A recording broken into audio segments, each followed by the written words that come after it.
All right, welcome. And as we mentioned last time, these are part of a series of sessions that will be held by Desiree. The next one will be in 3 weeks, and then 3 weeks after that.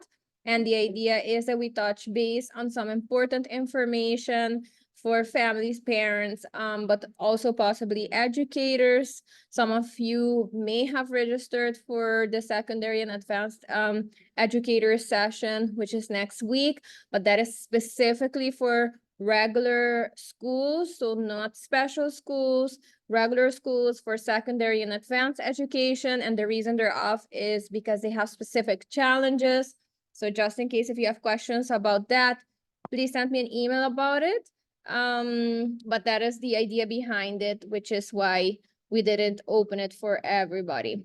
Desiree, please, if you can introduce yourself for those that don't know you yet, tell them a little bit about yourself and what you will be talking about today. And yes, the floor is yours. Okay.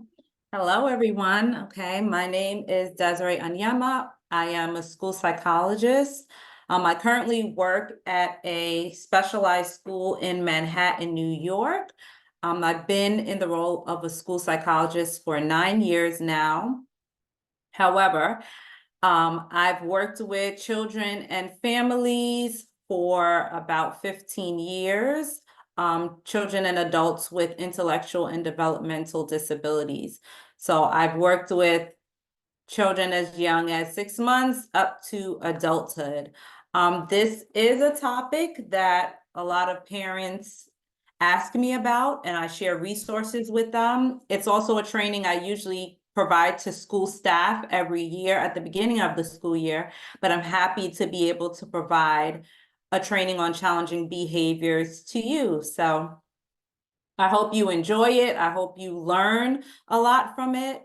I love interaction. So if you have questions, you can put them in the chat. If you don't understand anything, you can put it in the chat as well, because I want to make sure that you leave with the information that you came here for. Okay, so let's begin.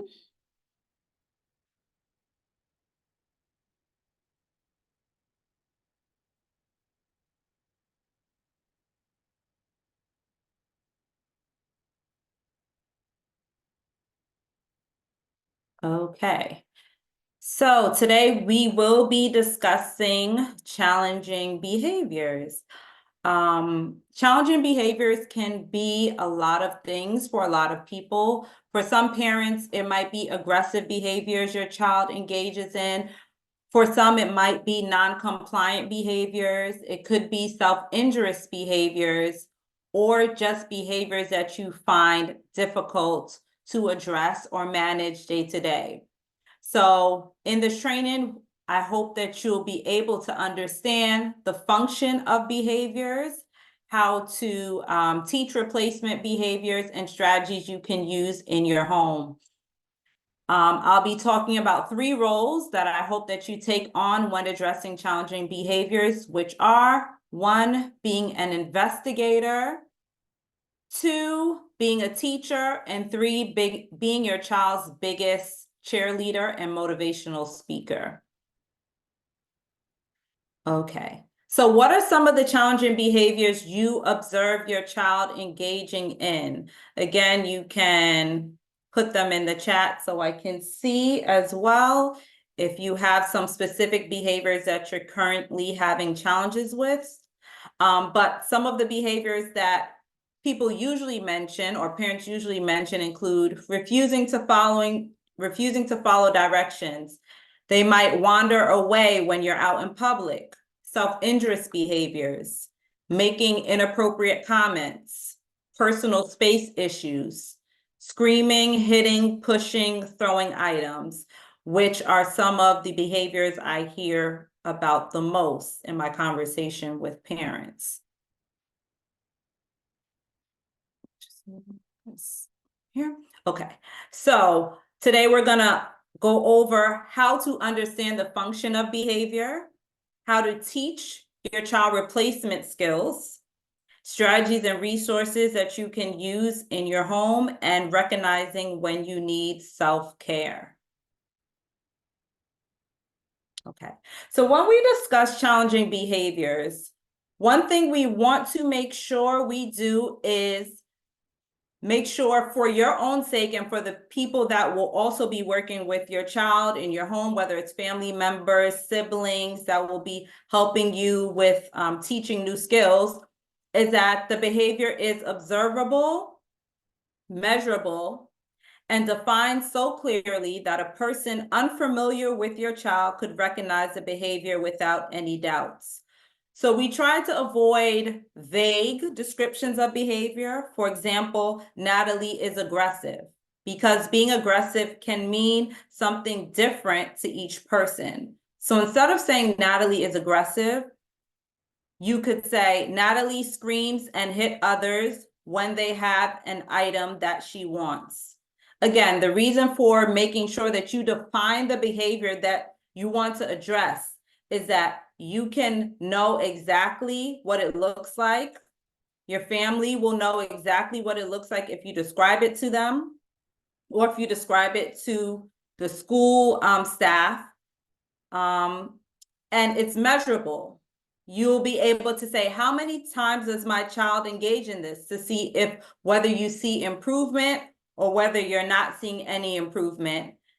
And also, again, just so that you can address it with interventions. So if you're thinking right now, if you have paper, I always recommend paper. If you're thinking about some behaviors your child's engaging in, think of right now the specific behavior that you would want to address currently. Okay, so again, I told you the first role is being an investigator, as you see on the clipboard. Who, what, when, where, why, how. You want to find out as much about this behavior, trends that you're seeing, and not just in your mind. I recommend that you write it down as well. So the first step is to look for trends. So knowing, where does the behavior usually occur? So when you see this challenging behavior, where are you? Are you in the park? Are you usually in a grocery store? Does it happen during dinner? In the living room? Where does the behavior usually occur? What time of day does the behavior occur? Does it occur every morning before you're getting your child ready for school? Does it occur at bedtime? Does it occur during playtime with siblings? And also, who does the behavior usually happen with? So it might only happen with you as a mother. It might only happen with you as a father. It might only happen, or generally happens, when they're with their siblings. But this information will inform how we address the behavior. So looking for trends is important because it provides more information about your child's behavior. It helps identify factors regarding behaviors that may not be obvious. So when they happen day to day and you're not paying attention, it might seem like, oh, I can't tell when it's going to happen. There's no trend to it. But once you begin to pay attention specifically to that behavior, you will most likely see that there are trends. It will help you identify the root causes, the functions, which is the most important, and reinforcers of the behavior. And it will help you create an appropriate and effective plan, which is what most parents seek help for, what to do when these behaviors occur. Let me just, go to the chat just so I can, okay.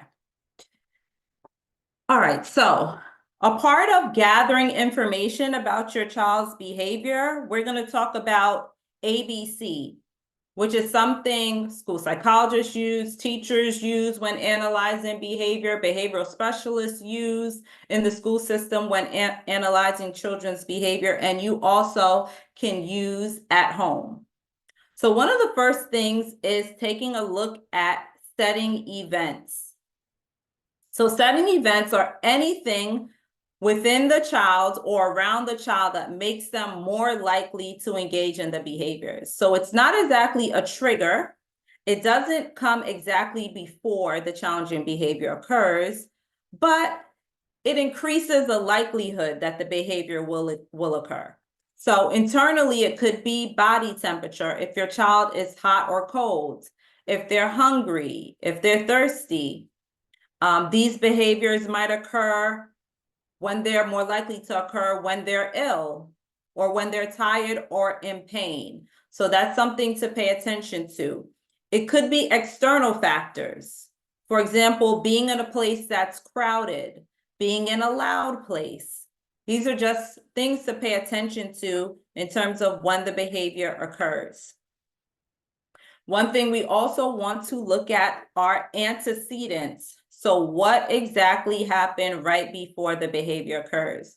On the next slide, I'll go into more specific examples, but this could be every time I tell my child to get ready for bed, this challenging behavior occurs. It could be screaming, it could be throwing items, whatever happens exactly before the behavior. And then again, the behavior is any action, and we try to make sure it's defined, specific, and measurable. And then we also want to pay attention to consequences. And usually when people hear consequences, they think of punishment.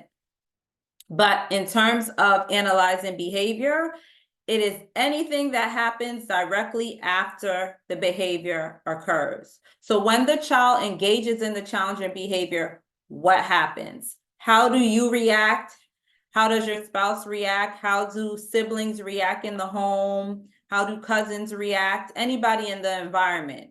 And do these reactions or non-reactions contribute to the behavior continuing? It seems like a lot, but again, once you begin to pay attention to trends when your child engages in challenging behavior, it's going to be very helpful in helping you identify strategies you can use in the home to address the behavior. And again, looking at the setting events, antecedent, and the consequence helps us to figure out what is the function of the behavior. So every behavior has a function and a purpose. That is the goal of looking at trends, is to identify why is my child engaging in this challenging behavior? What purpose does it serve for them? Okay, so I wanted to do a slide with some examples so you can start to think about what things could be happening where my child is engaging in these behaviors. Again, we went over sudden events, what sudden events could be: sleep deprivation, illness, hunger, changes in routine, crowded environments, temperature, conflicts at home, or anxiety. All of these things can make it more likely for your child to engage in a challenging behavior. Antecedents, what comes directly before the behavior? It could be you're making a specific request to your child. I need you to clean up your room. Please wash the dishes. Right now, we are going to listen to music to help calm down for bedtime. Whatever request you make, that could be what comes right before the behavior. Difficult or non-preferred task. Maybe cleaning up is a non-preferred task for your child. And every time you begin to notice, every time my child screams or runs away to a part in the house, it's when I'm asking them to do a task they really don't enjoy. Time of day could be transitioning. A lot of times children might have difficulty transitioning from preferred tasks to non-preferred tasks, or just moving from different parts of the day, from playtime to dinner time, from dinner time to bedtime. It could be when they're alone, or also what could come before the behavior is when an activity is removed from them. Okay, we're not going to, playtime is over. You're removing preferred activities from them. That could come right before the challenging behavior. So again, anything that's said and done before the behavior is an antecedent. Okay, consequences. This is a list of examples of possible consequences. When the child engages in behavior, what do? What do siblings do? It could be you give the child attention when they don't want to eat and they begin to throw food on the floor.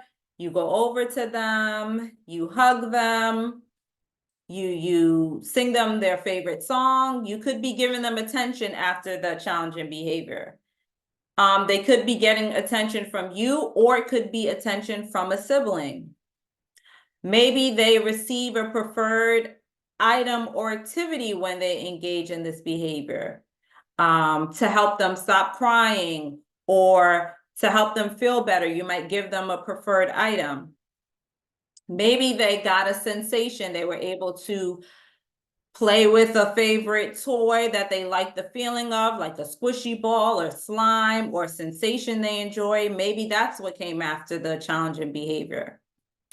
And it could be maybe adult attention is avoided. So some parents, okay, if you engage in this behavior, you get to go to your room. Go to your room for the rest of the evening. So they're able to avoid attention after they engage in the behavior, or avoid attention from a sibling.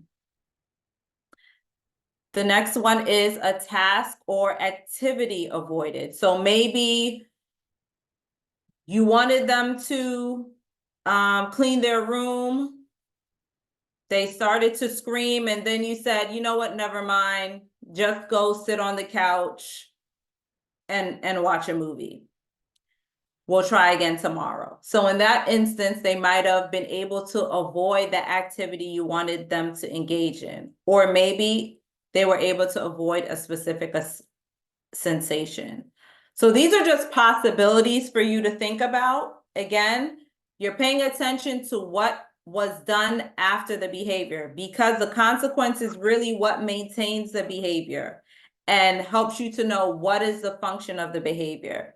It might seem a little difficult now, but once we get later on in the presentation, I think you'll be able to see how easy it can be to recognize what the function is of your child's behavior. Okay, so we've reached to why does your child engage in the behavior, which is a question that many parents want to know. Why is my child doing this? And this leads to the function. These are the main functions of why anyone engages in specific behaviors. So one reason, it could be to escape or to avoid something. So your child is engaging in the behavior to escape or avoid a situation, a task, or a demand. And again, the behavior is maintained because whenever they engage in the behavior, they are able to avoid the situation, task, or demand, so they continue to engage in that same behavior. It could be attention seeking. So whenever your child engages in this behavior, they get attention from you or siblings or peers or other people around them. Another function could be seeking access to materials, meaning whenever they engage in the behavior, it's to get a preferred item or to participate in an enjoyable activity. So that is the goal of their behavior. When I do this, I'm able to get preferred items or participate in an enjoyable activity. Okay, sensory stimulation. So this function is your child engages in the behavior to seek sensory input or stimulation. It could be from anything. It could be from materials. It could be a hug. Whatever sensory input they enjoy, that's why they're engaging in the behavior, to get access to that. So those are the four main ones. And I have health over here because a lot of times some behaviors are also a result of a medical issue that needs to be addressed, especially for children that are nonverbal. At times, the behavior might seem like aggression, but your child is trying to communicate to you a health issue they have. So I always tell parents first, that's the first thing you need to rule out is a health issue. Once that's ruled out, you can consider these other functions of your child's behavior. And I wanted to, oh wait, I see a comment, Desiree. To escape or attention seek. Okay, so even a lot of, so meltdown or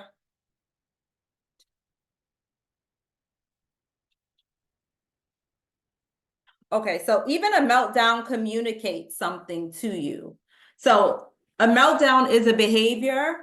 So you still need to find out what is the function of the behavior. A lot of, especially small children, kindergarten, preschool, if they have what someone calls a meltdown or tantrum, it's usually to communicate, I don't want to do this. This is too overwhelming for me.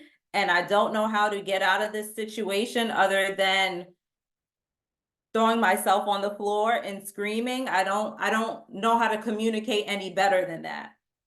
Or it could be, I want attention from whoever's around me. So when we think of all behavior, no matter if it's one time it's happening or multiple times, it is to communicate something. So in terms of looking at behavior, you should always think, what is my child trying to communicate to me in that situation? I don't know if that answered your question. You can write that a little more. But in terms of like the presentation challenging behaviors that parents usually talk about, it's something that's occurring over a period of time, and the child has learned, this is what gets me my needs, wants, and desires met, so I'm going to continue engaging in that behavior.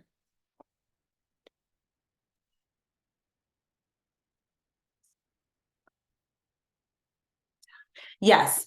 So in the chat, it says, so ideally, we would want them to communicate being overwhelmed before it becomes a meltdown. Yes, that would be a goal, teaching your child how to express their feelings and how to have their needs met in a more appropriate manner. That would be the goal. So again, why it's important to know the function though, because the function will let you know what you're teaching your child, which we'll get to. So if the function is to get attention, I'm throwing myself on the ground to get attention from my parent at this moment, you'd be teaching your child how to communicate, Mommy, I need your help. That's a more appropriate way than throwing myself on the floor. If the function is to escape the situation, you would be teaching your child how to communicate, I'm scared, I'm tired, I'm angry, can I have a break? So it's not like a one-size response for a meltdown. You would have to know why they're engaging the behavior to determine what you'll be teaching them and what the more appropriate response is that will meet their needs. And we're going to get into that a little more later on in the presentation so that you understand that more clearly. Okay, so trauma. I just want to throw a slide of trauma in there because trauma does affect children's behaviors.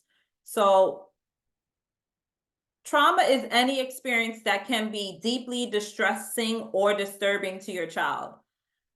Or especially if you work with children or within your family, other children in your family. So things like abuse, neglect, witnessing violence, the loss of a loved one, it could be divorce, bullying, chronic illness, natural disaster.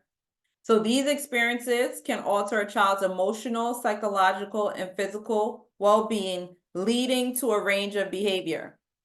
So that's also something we need to take into account when we look at behavior, whether trauma is influencing your child's behavior. Oftentimes when a child goes through a traumatic event, it causes increased anxiety and fear, difficulty regulating emotions, problems with attention and concentration, social withdrawal or aggression, and physical symptoms like I have a headache, I feel sick.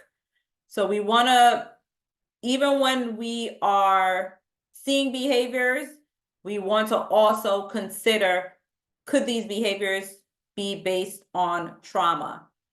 And the general strategies are to create a safe environment, build a trusting relationship, and teach coping skills. So we have our main functions of behavior, but we also always want to take into account trauma and take into account health issues that could be contributing to a child's behavior. Okay, so this is where we get into, I hope, some practice to help you truly understand behavior. So this is a practice. You can put your answers in the chat, or you can say them out loud. You can unmute yourself. So again, remember the function of the behavior. You'll understand it by looking at what happens after the behavior occurs. What is maintaining the behavior? So in this situation, Liam cries during dinner whenever his mom leaves the room to do housework. This results in his mom sitting with him at the table. If you only knew that information, what do you think the function of him crying is? Is it to escape the situation? Is it to gain attention? Is it sensory? Is it a health issue?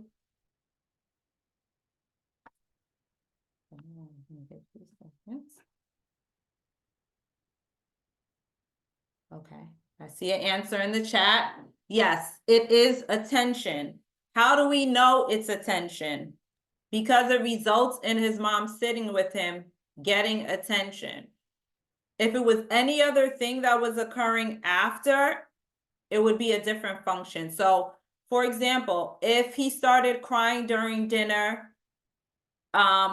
whenever his mom leaves him to do housework, and this results in his mom saying, you don't need to do homework anymore, you'll do it another day.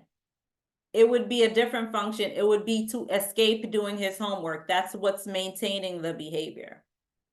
So this is an example of how I want you to view behavior. What happens after it that is maintaining this behavior? And then you can know how to teach your child a more appropriate way to have their needs met.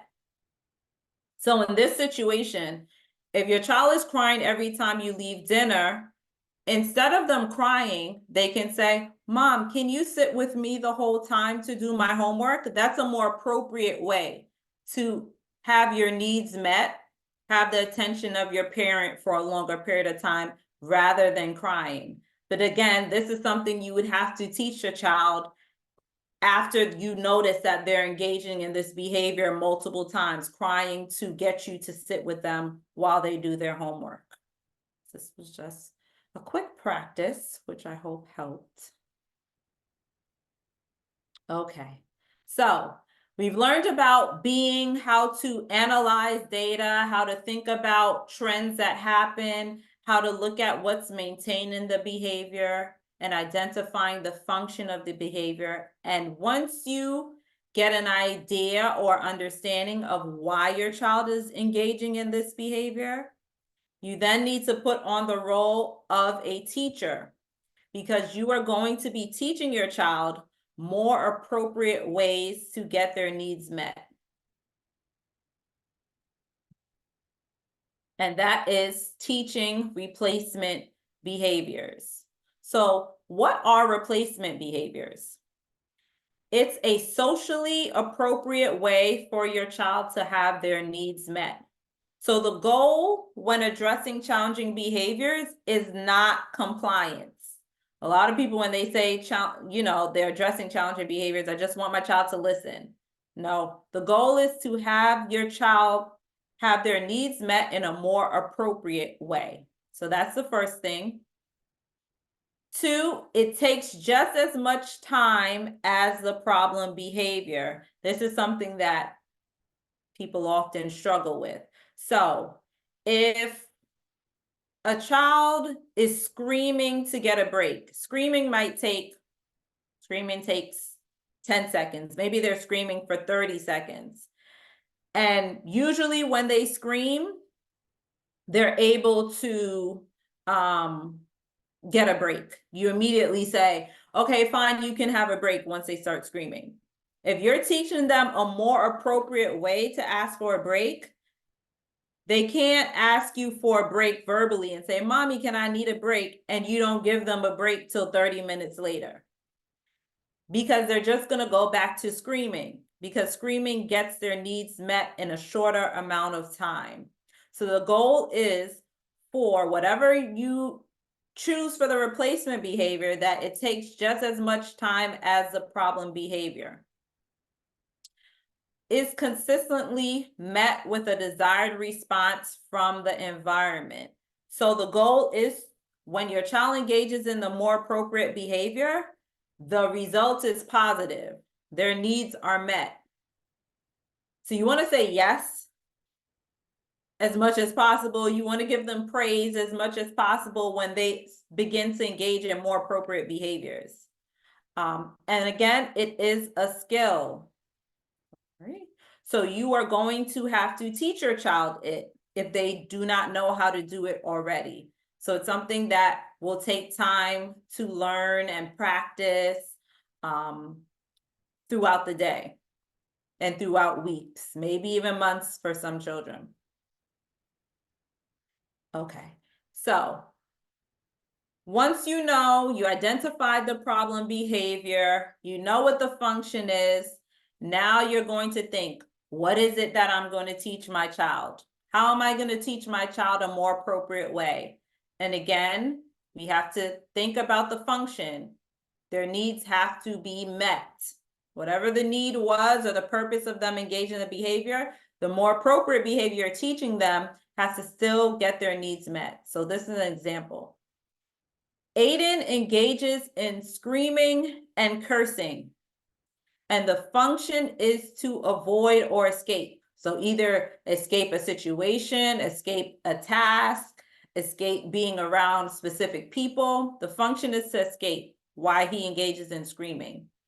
What would be the most appropriate replacement behavior to teach him that will get his needs met? These are 4 options. 1, he will verbally express anger or frustration using an I statement, meaning I feel angry because. 2, he will sit at the dinner table and complete his work. 3, he will comply with adult directives. Or 4, he will request a break when he is frustrated. You can put it in the chat. You can unmute yourself. What do you think is the replacement behavior that you want to teach your child in this situation?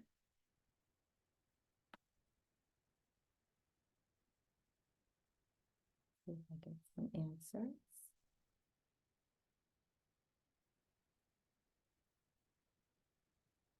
Don't be shy. Okay.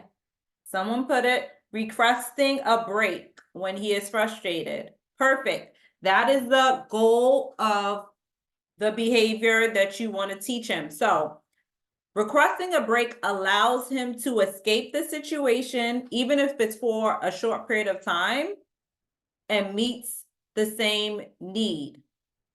So what you would be teaching is, Aiden, you don't have to scream when you want a break when you're doing your homework.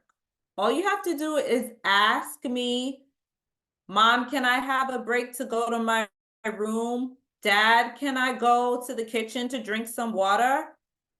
Breaks usually for kids 1 to 2 minutes, 5 minutes, and then teaching them to come back to the activity or task or setting, especially if it's like academic tasks that they're completing.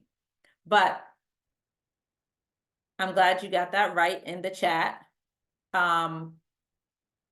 Requesting a break will meet the function of escape. I feel different emotions throughout the Oh. day. Sometimes Okay, let me move this, sorry. So, one way that you could teach them, this is a quick video about taking breaks. You can show them a video, you can review, you can practice throughout different parts of your day. How do you take a break when you're frustrated or you're tired or experiencing any negative emotion? We're gonna watch a quick clip. I feel different emotions throughout the day. Sometimes I can feel happy, excited, or surprised, but sometimes I might feel sad, mad, or frustrated. When I feel these emotions, I want to cry or yell. One thing I can do is take a break, or my parents will tell me to take a break. For my break, I can go into a quiet place. I can take deep breaths. I can think of happy things and good choices. When I feel happy and calm, I am ready to go back to what I was doing. I will try my hardest to keep a smile on my face. Taking breaks will make me feel better. Okay. So, yes. So in the beginning, you as a parent will most likely have to communicate to your child when they need a break. When you notice they're getting frustrated, saying, you seem like you're angry. I think it would be best if you take a break. And it could be going to their room, it could be going to the couch. During their break, they could take a break to draw if that's something they enjoy doing. They could take a break and listen to a song that they like. Whatever helps them come to a calm state during the break. In the beginning, you would be the one initiating that, but the goal is over time, your child will learn to request a break because you're teaching them too how to request a break appropriately, and they'll be able to do it on their own and know the strategies or coping tools they can use during their break.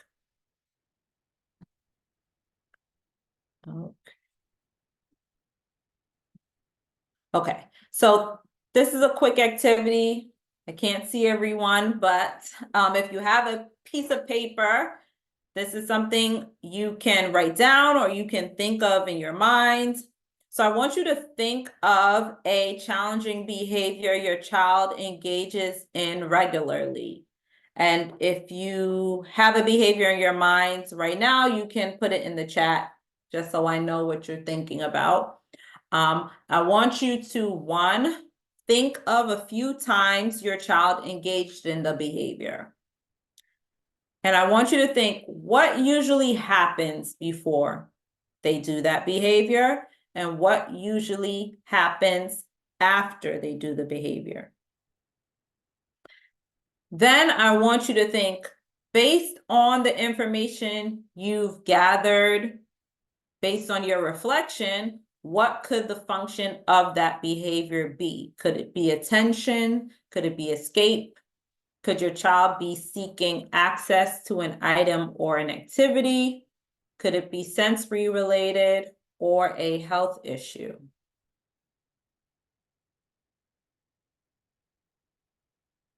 Then I want you to identify an appropriate replacement behavior based on the examples that I've shown you. And then develop interventions, which we haven't totally went into yet, but when you're thinking of interventions, you want to think about strategies that modify antecedents, meaning what comes before, what situations could you modify?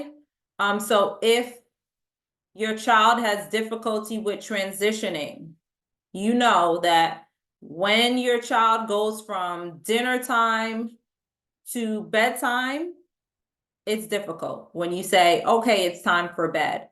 A modification could be using a timer. So at the end of dinner, setting a timer, it could be a sand timer, it could be one of the clock timers. Okay, Emily, you have 5 minutes more of dinner time before we have to start getting ready for bed. So thinking about strategies that will make the trigger or the antecedent more palatable for your child. Then altering consequences. What's coming after the behavior? So When your child engages in challenging behavior, inappropriate behavior, how are you going to respond? How are the people in your environment going to respond differently? Because we know what comes after the behavior is what maintains the behavior. So again, an example is if your child screams and you, in order to have a break. In the past, you might have just said, you know what, let's just stop this. Fine, you can have a break. Moving forward though, you are going to go to your child, say, you're screaming. I think you're feeling angry. Do you need a break?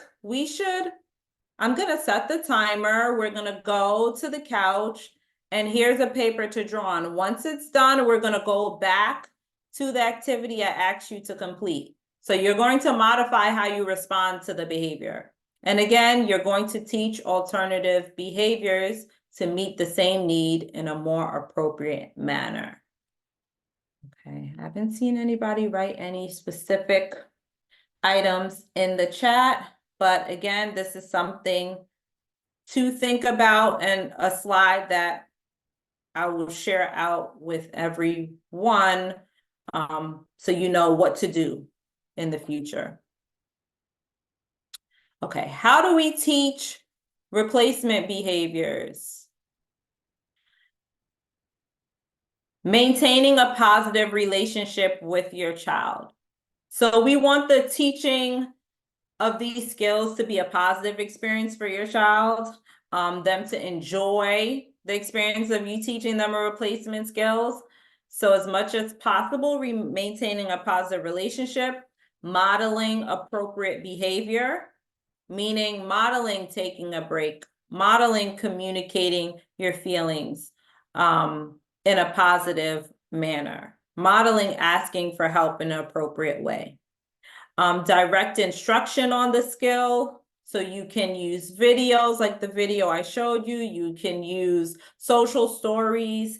You can use visual aids that give your child step-by-step instructions of how to demonstrate a specific skill. Role play is a big one, especially for younger children. Role playing, how do I ask for help? So we're going to create this hypothetical scenario and we're going to act it out and you're going to show me how you ask mommy for help in an appropriate way, or how you tell me how to appropriately tell me, can I sit with you during homework? And again, social stories and videos are often helpful to help your child understand the point more clearly.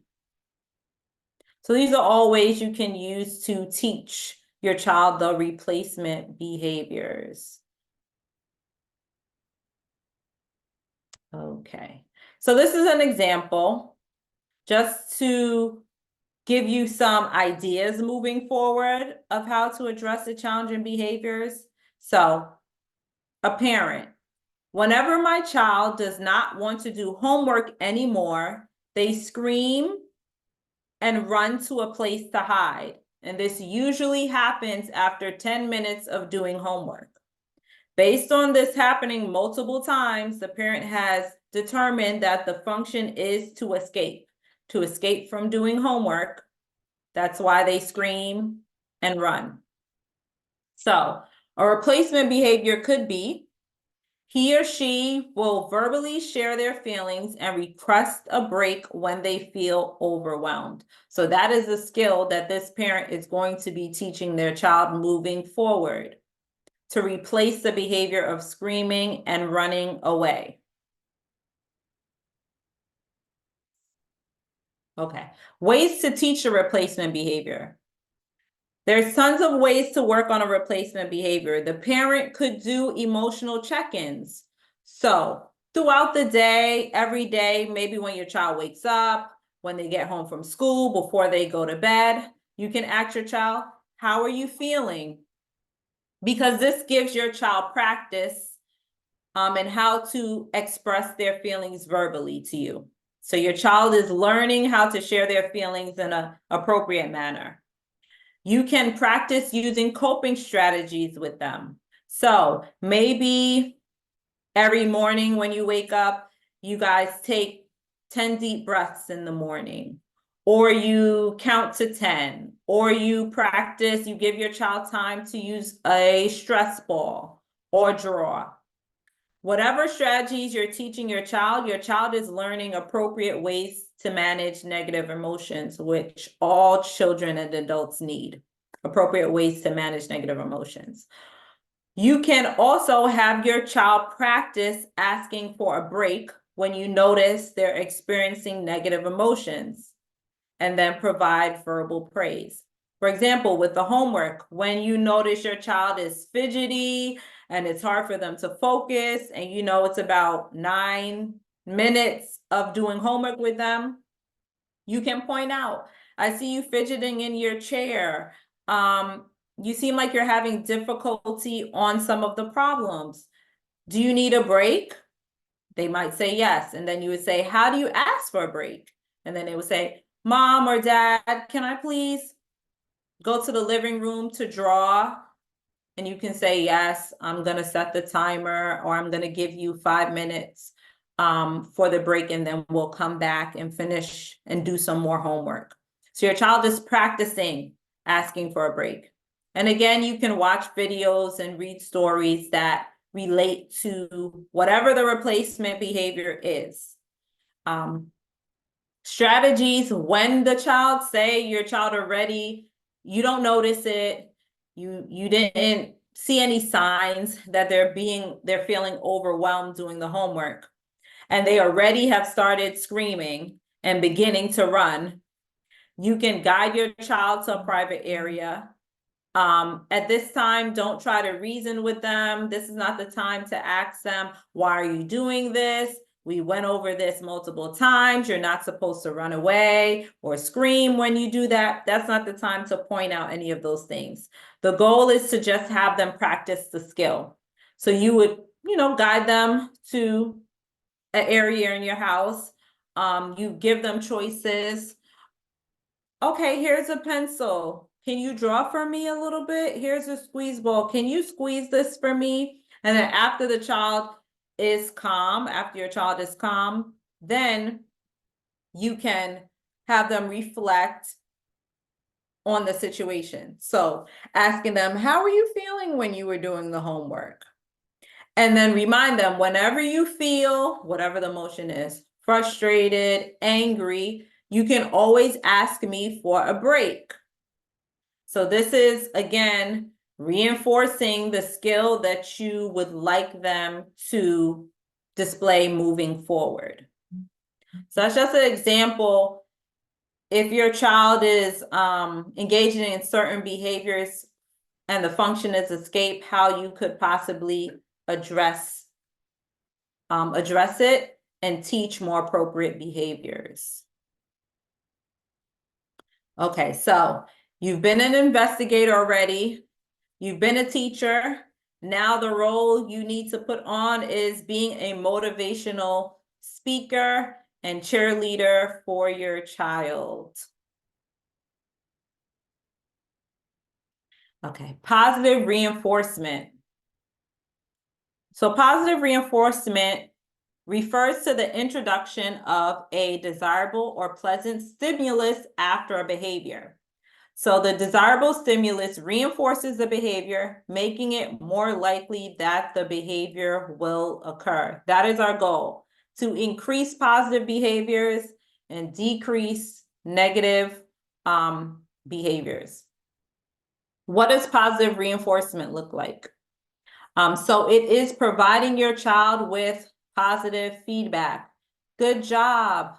Thank you for asking for a break. You're doing amazing. I love how you are telling me how you feel today. So saying positive things whenever your child engages in the replacement behavior that you want to see. Children respond best to positive reinforcement. Okay. Positive reinforcement helps reinforce positive behaviors and expectations. It increases your child's motivation because it basically is a payoff for engaging in positive behavior. It improves behavior and academics. It increases on-task behaviors and provides a concrete reason for your child to continue to reach certain behavioral and academic goals. So you want to provide positive reinforcement to your child as much as possible, especially when addressing challenging behaviors. So examples, praise and nonverbal communication. So giving your child a smile, a high five, a thumbs up when they're engaging in the positive behavior and the replacement behavior. Social attention could be a conversation. It could be special time with you at the end of the day, engaging in a preferred activity with your child. It could be tangible items, especially small children. They love stickers. They love small things like a pencil, a washable tattoo. And a lot of kids will engage in positive behaviors for things as small as a sticker and a pencil. So those are things you can use as well. Activities or privileges such as playing a game, drawing, writing, coloring, giving your child an extra 5 minutes of computer time when they engage in the behavior you're trying to teach them. And then also secondary positive reinforcement, like a reward chart. Each day your child shows the positive behavior or replacement behavior, they get a check mark or a sticker. And then 5 check marks mean we go to the store and get ice cream. So these are just a few examples. Some are free. Positive reinforcement can be free, or it could cost money. Whatever works for your child, whatever your child responds to best is what you should use when your child engages in the replacement behavior and behaviors that you like to see. Okay. Yes for success. We're going to try to keep it positive. So for your interventions to work, say yes when the child makes the appropriate request as often as it's asked. So in the beginning, when your child asks for a break, you might feel like maybe they're asking for too many breaks, but I want you to say yes as much as possible, because this helps the child to understand my needs are going to be met. I thought I had to scream or cry or run away when I wanted this need met, but my parent is showing me that I don't have to do these behaviors, because every time I ask for a break, my parent says, yes, you can have a break. Even if it's a short break, you can make them short. Okay, 1 minute break every 8 minutes or every 10 minutes, just so they understand this new behavior will get my needs met. The next point is something that I try to remind parents often. Give it more time than you think it needs before considering fading, and expect an adjustment time. So don't abandon the new strategies or the teaching method you're using when you don't see positive progress. Research suggests that we can always expect challenging behaviors to spike before decreasing when a new strategy is introduced. So a lot of parents will tell me, I tried this, it's not working. It's hard to break habits. When you've engaged in a behavior for a specific period of time, it could be months, weeks, years, and it has helped you reach your need, it's going to take a while for you to stop engaging in that behavior and trust that a different behavior will still get that need met. So you're going to see the behavior most likely get worse before it gets better. But if you continue the strategies, continue teaching every day, continue giving positive reinforcement, there will be improvement in the behavior over time. So keep trying. And then this is something I always share with parents, the importance of self-care. So as a parent, know your triggers. Know when you're feeling overwhelmed. It's okay. It's natural to feel overwhelmed, and have your own coping strategies that you're going to use when you feel overwhelmed with the situation or with teaching your child. Ask for help if you need it. So whether it's reaching out to family members, whether it's reaching out to the school to give you strategies or tools you can use or that they use in the school to support your child, ask for help. Talk to someone about the struggles you're having. Sometimes venting is just help enough. And remember, you're human. It's not going to be perfect. All the strategies, you're not going to do them exactly the way maybe you wanted to do them or you set out to do them. But the goal is to try every day, do the best you can, and you will see progress over time. Just going to share a quick video about self-care for parents. Self-care has a huge impact, not only on the parent, but also on our child. If we're trying to teach our children how to take care of themselves and how to make good decisions, it's really, really important that we show them how to do that by making sure that we are taking time out for ourselves. Sometimes we may need more sleep, a moment to compose ourselves, and showing our children that it's important enough to do this, that you're going to do it and you're going to model how to do that well is critically important. So self-care is absolutely important for parents themselves, but it's also an important habit to teach our children early.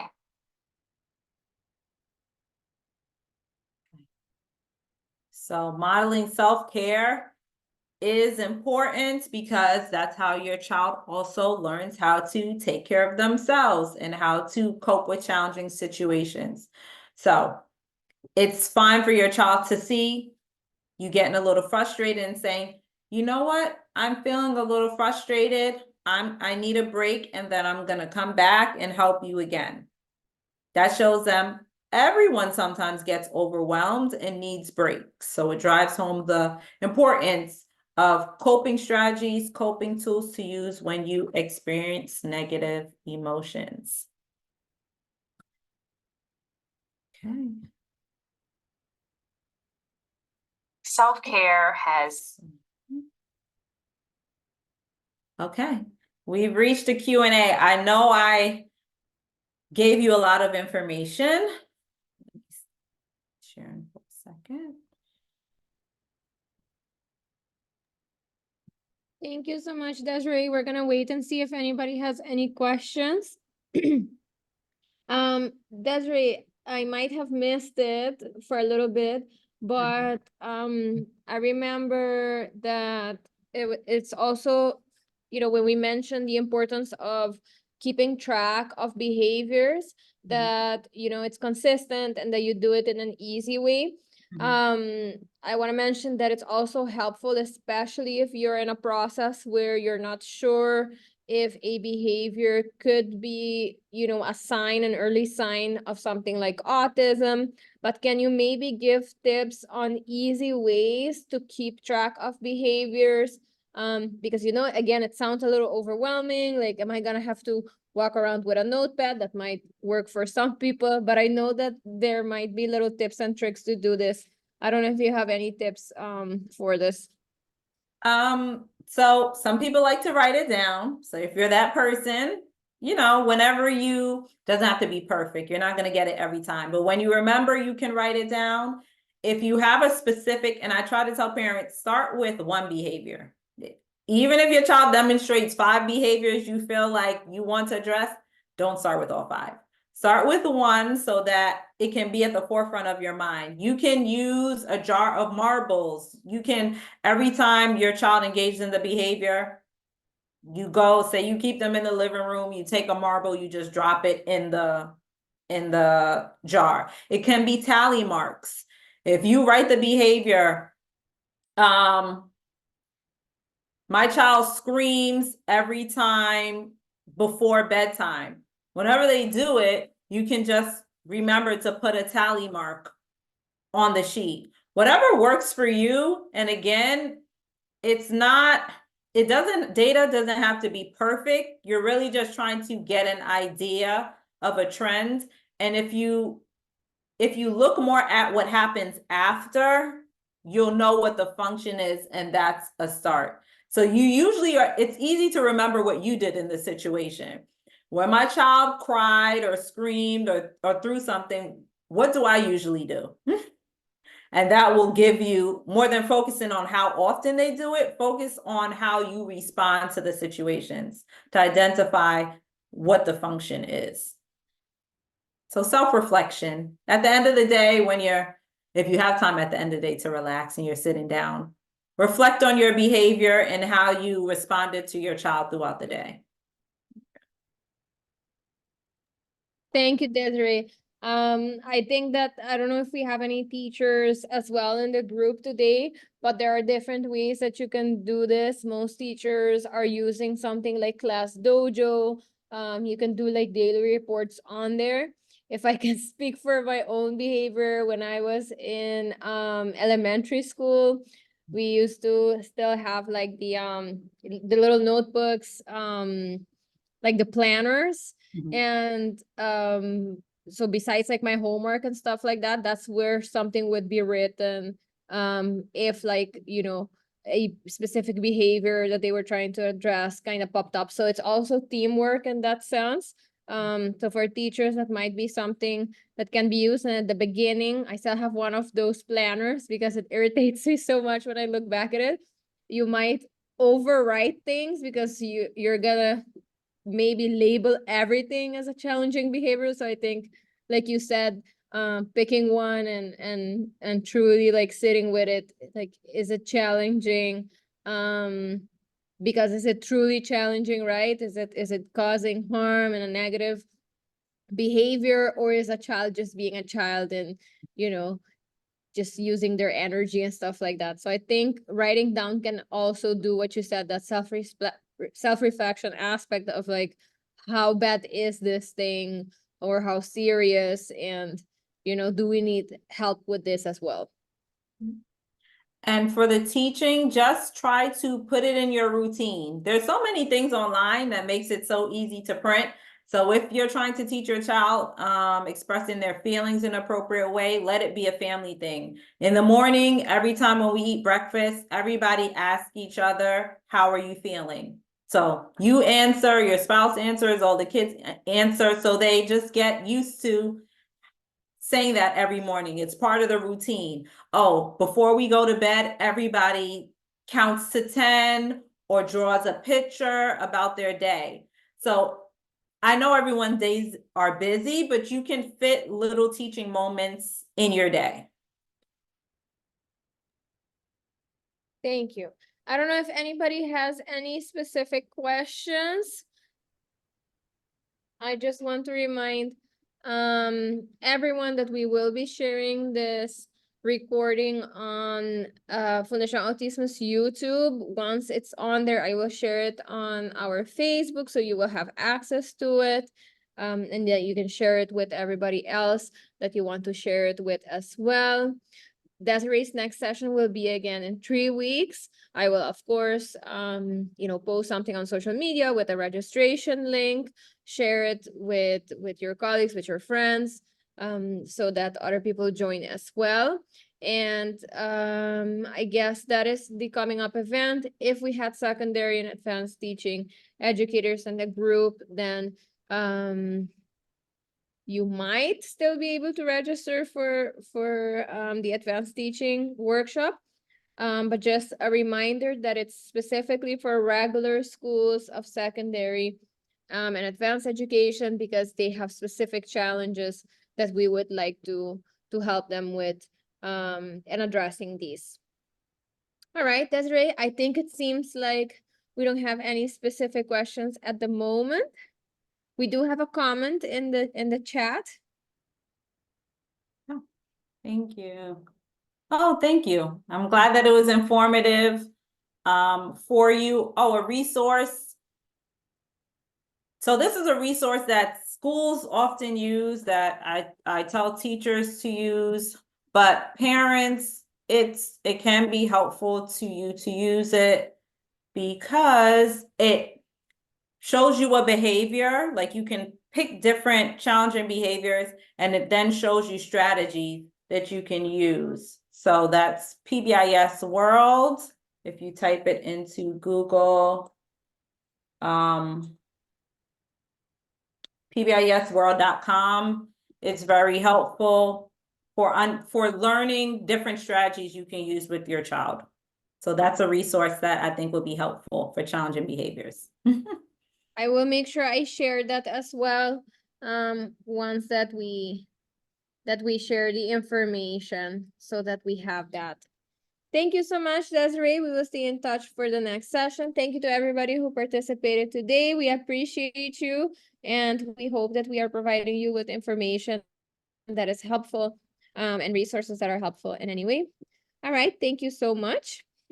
Thank you, everyone. Bye.